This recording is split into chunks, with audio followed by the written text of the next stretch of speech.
Il y a certains qui m'ont demandé pourquoi j'ai mis comme ça sur mes dernières vidéos. Bah, c'est juste que j'ai pas de trépied et du coup, bah, je mets mon bras comme ça sur un équilibre. Tu t'en fous? Ok. Allez, on avance. Je pense que vous le savez, il y a déjà des réponses qui commencent à tomber. Il y a déjà 3 personnes qui m'ont contacté sur Instagram qui ont commencé à recevoir des réponses. C'est des DUT, enfin des BUT. Vous le savez, hein, les DUT, ça n'existe plus. Donc, si vous devez postuler, il faut postuler sur des BUT. Même si je pense que si vous postulez sur DUT, on va vous réorienter. Mais bon, bref, c'était une petite parenthèse. Donc, comme je l'ai dit, les réponses commencent à tomber. Donc, il y a des motifs qui commencent à tomber. Et chaque année, c'est les mêmes motifs qui reviennent. Bah, du coup, je me propose dans cette vidéo de vous expliquer quelques motifs de refus. Comme ça, si vous tombez sur ces motifs de refus-là, bah, vous savez pourquoi vous avez ce refus-là, pourquoi ils vous disent exactement ce qu'ils vous ont répondu sur les motifs. Donc voilà, si c'est bon pour vous, c'est parti. Générique.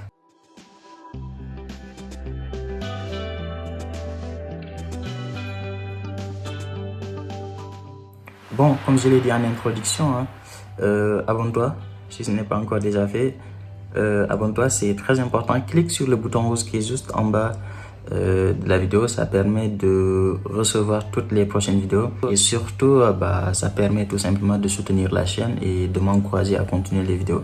Et aussi, mets-moi un gros pouce bleu comme ça là, un gros pouce bleu là. Et je les adore, j'adore les gros pouces bleus comme ça.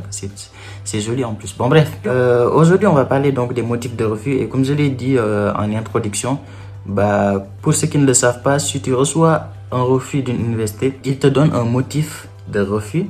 Donc sur ce motif là, ils te disent exactement pourquoi ils t'ont refusé. En fait, ils t'expliquent en gros pourquoi tu n'as pas été retenu par rapport aux autres étudiants. Donc, pour les motifs de refus, il y a plusieurs motifs de refus qui peuvent tomber. Je ne peux pas tous vous les citer, mais je vais vous dire dans cette vidéo-là les principaux motifs qui reviennent le plus souvent. Et donc, voilà, c'est parti. Avant de parler des principaux motifs qui reviennent le plus souvent, je vais parler de 2 choses qui sont très importantes et que vous allez certainement recevoir pour la majorité parmi vous. Vous allez recevoir ces messages-là. Le premier message, c'est un message qui dit que, en gros, parce que je vais pas lire tout ce qui est écrit. En gros, ils te disent si dans 7 mois, si dans 2 mois, si dans 3 mois, tu ne reçois pas une réponse de notre part, veuillez considérer que votre demande est implicitement acceptée. Il y a même beaucoup de gens qui vont recevoir ce type de message. Ce message, ça signifie tout simplement que au moment où tu reçois le message, si 2 mois après ou 3 mois après ou 7 mois après, en fonction de ce qu'ils ont écrit sur le mail, si tu ne reçois pas de réponse de leur part, c'est-à-dire une acceptation ou un refus, tu peux considérer que tu es accepté. Et dans ce cas-là, qu'est-ce que tu fais? Tu les contactes, tu leur envoies un mail, tu dis que tu avais reçu un mail il y a telle date et qu'il était précisé qu'à partir de 2 mois ou 3 mois ou 7 mois, si tu n'as pas de réponse, tu es accepté. Donc, tu les contactes pour avoir ton attestation d'acceptation et ils vont te l'envoyer. Donc, c'est une loi en France, voilà, qui dit, c'est le droit à la réponse, si je ne me trompe pas, ça s'appelle comme ça, mais bon, c'est pas important. En gros, voilà ce que ça veut dire. La deuxième chose que je tenais à préciser dans la vidéo avant de commencer, c'est qu'il y a certaines personnes parmi vous, par exemple, qui ont postulé en L3 ou bien qui ont postulé en L2 et qui vont être réorientées. Par exemple, tu postules en L2 et l'université te refuse mais te réoriente. Et très souvent, quand on te réoriente, bah, tu es accepté en fait. Par exemple, tu postules en L3, ils te refusent et te réorientent en L2 parce qu'ils considèrent que tu n'as pas le niveau ou bien ils considèrent que tu n'as pas encore vu toutes les matières qu'ils ont enseignées, etc., etc. Il y a beaucoup de raisons qui peuvent faire qu'ils te refusent pour le niveau que tu as postulé pour te réorienter à un niveau inférieur.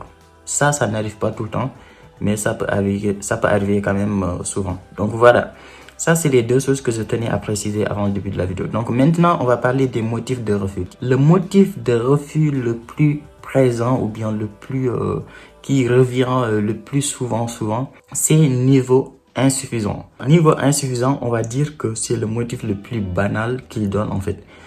Très souvent, c'est un motif qui ne veut rien dire. Très souvent, c'est voilà. quand ils ont absolument rien à dire, bah, ils te mettent niveau insuffisant pour se débarrasser de toi. Mais ça peut arriver que le niveau insuffisant soit un motif vrai, c'est-à-dire qu'ils ont étudié ton dossier et qu'ils considèrent que tu as un niveau qui est insuffisant. Ça veut dire quoi? Ça veut dire tout simplement que sur tes années d'études, que ce soit si tu postules en L1 par exemple, ils peuvent considérer que ta seconde, première et terminale, bah, tu as eu des notes, on va dire, 10, 11 sur 20, etc. etc. Et qu'ils ont reçu d'autres dossiers qui sont meilleurs que le tien et qui ont eu des meilleures notes, tout simplement. Là, on parle bien de la note globale, c'est-à-dire ta note générale de seconde, ta note générale de première et ta note générale de terminale. Et pareil pour quelqu'un qui postule en master, c'est tes notes de L1, L2, L3. Donc ça, c'est le motif qui revient le plus souvent. Donc comme je vous l'ai dit, soit c'est parce qu'ils ont absolument rien à dire, donc ils te mettent niveau insuffisant, soit c'est parce que sur tes 3 dernières années, en général, tu as eu de moins bonnes notes que les autres candidats, tout simplement. Le deuxième motif de refus qui est lié au premier motif de refus, c'est par exemple, ils peuvent te dire niveau insuffisant sur les matières fondamentales. Ça veut tout simplement dire que par exemple, pour quelqu'un qui est en terminale et qui postule en L1 biologie, alors qu'en terminale, par exemple, en SVT, on va dire, tu as eu 5 sur 20 en SVT, mais quand même que tu as eu 12 en terminale, mais tu as eu 5 en SVT, alors que tu postules en biologie. Bah, en ce moment-là, ils te disent niveau insuffisant sur les matières fondamentales. Et ça, c'est pareil pour quelqu'un qui postule en maths et qui a des mauvaises notes en maths, quelqu'un qui postule en physique et qui a des mauvaises notes en physique et chimie. Donc voilà le deuxième motif de refus également qui revient très souvent et qu'on peut voir sur pas mal de refus. Le troisième motif de refus, c'est, on va dire, projet professionnel ou projet d'études inadéquat par rapport aux débouchés de la filière. C'est long, mais en gros, je sais pas comment c'est écrit, hein. Parfois ils peuvent l'écrire comme ils veulent, mais en gros, c'est tout simplement que ton projet professionnel n'est pas cohérent par rapport à la formation que tu as choisie. Ce motif-là, on le voit très souvent au niveau des masters, ceux qui ont postulé en master ou en L3. On va dire, par exemple, ce qu'il faut savoir, c'est que toutes les masters en France, et pareil pour toutes les licences, si vous allez sur le site de l'université et que vous allez sur la partie formation, vous descendez jusqu'en bas ou bien vous allez à droite, vous allez voir quelque part où c'est marqué débouché. Chaque formation en France a cette colonne-là ou cette partie-là où c'est marqué débouché. Et si vous cliquez là-bas, vous allez voir tous les métiers que tu peux faire en fonction du master que tu as choisi. Donc, si toi, tu choisis un master et que tu veux devenir quelque chose et que ce quelque chose-là, bah, ça ne se trouve pas sur les débouchés qu'ils ont écrit sur leur site internet, ils peuvent te refuser en disant que ton projet professionnel n'est pas cohérent par rapport à la formation que tu as choisie. Je ne sais pas si vous avez compris. Donc voilà en gros. La deuxième chose, c'est le projet d'études. Par exemple, tu as choisi, on va dire, une licence en biologie. Je donne des exemples comme ça. Et tu dis que tu souhaites faire un master en informatique. Je le dis comme ça, ou en physique. Et dans toutes les universités de France, pareil, dans toutes les formations, si vous allez sur le site de l'université, vous descendez jusqu'en bas ou bien vous allez jusqu'en droite, vous allez voir un onglet qui s'appelle poursuite d'études.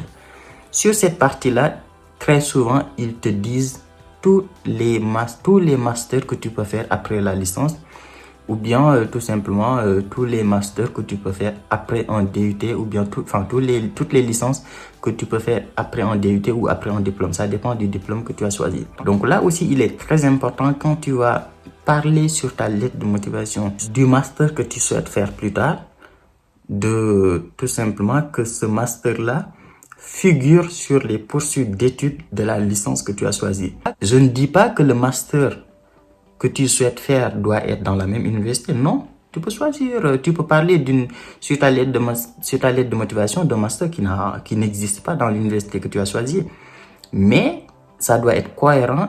Tu dois pouvoir faire ce master-là après la licence que tu as choisi de faire. Je sais pas si vous avez compris ce que j'ai dit. C'est peut-être un peu compliqué, mais en gros, c'est par exemple, si vous allez sur la partie poursuite d'études, par exemple, d'une licence, d'une licence biologie, par exemple, c'est marqué, on va dire, que tu peux faire un master en biologie, tu peux faire un master en bioinformatique, tu peux faire un master en biologie moléculaire, tu peux faire un master en biologie cellulaire, etc., etc. Il te cite beaucoup de choses comme ça.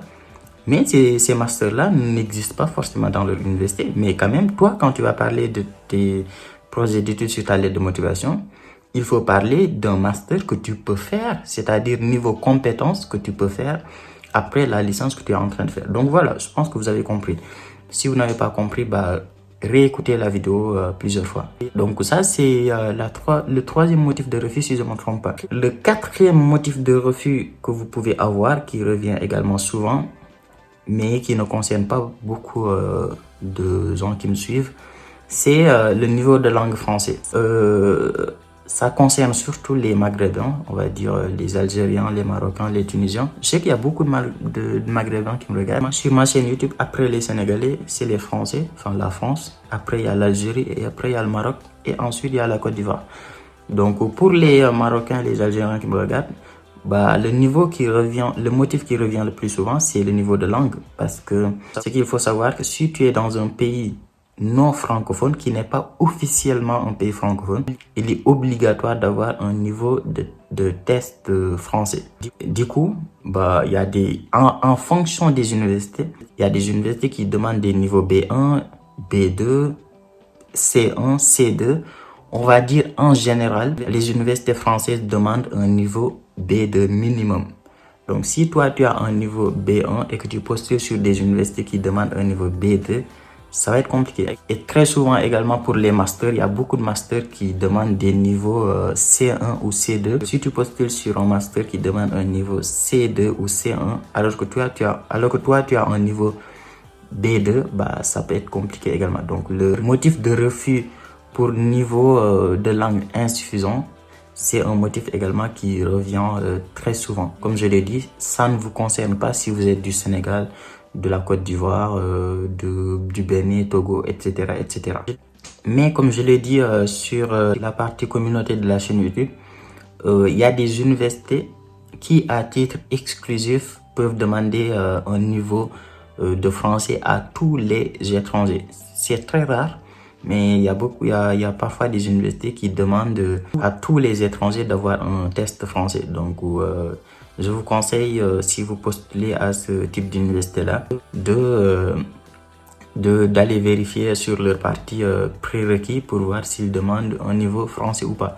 S'ils demandent un niveau de français, bah, en ce moment-là, il faut faire un test de français, c'est un TCF ou un DELF, et l'envoyer à l'université directement, ou bien le mettre sur votre compte Campus France. Et le dernier motif de refus que vous pouvez avoir, que je ne vous souhaite surtout pas, parce que bon, si vous avez ce motif de refus, c'est que ça ne va pas. Donc ce motif de refus, c'est avis défavorable du SCAC. C'est très rare parce que normalement, les universités ne doivent pas dire aux étudiants s'ils ont un avis SCAC défavorable ou pas. Mais quand même, l'année dernière, j'ai vu pas mal de gens qui, sur le motif de refus, c'est marqué motif SCAC défavorable. Donc ça, vous savez ce que ça signifie. Ça signifie tout simplement que ton entretien s'est très mal passé et que voilà, tu as un avis SCAC défavorable. Et un avis SCAC défavorable, malheureusement, très souvent, ça veut dire que tu risques pas d'avoir une acceptation. Et même si tu as une acceptation, ça risque d'être très compliqué pour le visa. C'est un motif que je ne vous souhaite certainement pas. Donc voilà, en gros, hein, les 5 motifs de refus qui reviennent le plus souvent. Bien sûr, vous pouvez avoir d'autres motifs de refus qui sont exceptionnels en fonction de votre dossier.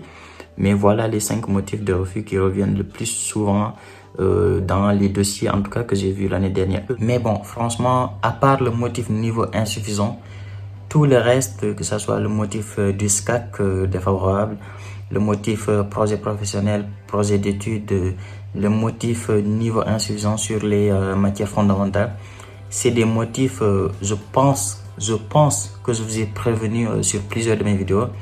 Donc, si vous avez ces motifs-là, soit c'est parce que vous avez fait n'importe quoi, soit c'est parce que vous n'avez tout simplement pas regardé les vidéos que j'ai faites. Voilà. Donc les vidéos sont là, c'est pour vous. J'ai fait 2 vidéos sur les erreurs à éviter. Et dans ces vidéos-là, j'ai parlé de projets d'études, de projets professionnels. J'ai parlé de postuler sur des formations où vous êtes sûr que vous avez des bonnes notes qu'il faut, etc. Donc voilà, je pense que sur tous ces motifs-là, je vous ai prévenu bien à l'avance. Donc j'espère pour vous que vous ne les avez pas commis. Pareil pour l'avis défavorable du SCAC, je vous ai bien dit de bien préparer votre entretien si bien sûr vous devez passer un entretien. Si vous n'avez pas passé d'entretien parce que Campus France vous a dit que vous ne devez pas passer un entretien, c'est simplement que votre avis SCAC va être favorable. Donc voilà, c'est tout pour cette vidéo. Si ça vous a plu, le gros like. Dites-moi en commentaire ce que vous avez pensé de la vidéo. Dites-moi sur quel sujet vous voulez que je traite pour les prochaines vidéos. Et voilà, nous on se dit à très vite pour une nouvelle vidéo. Ciao.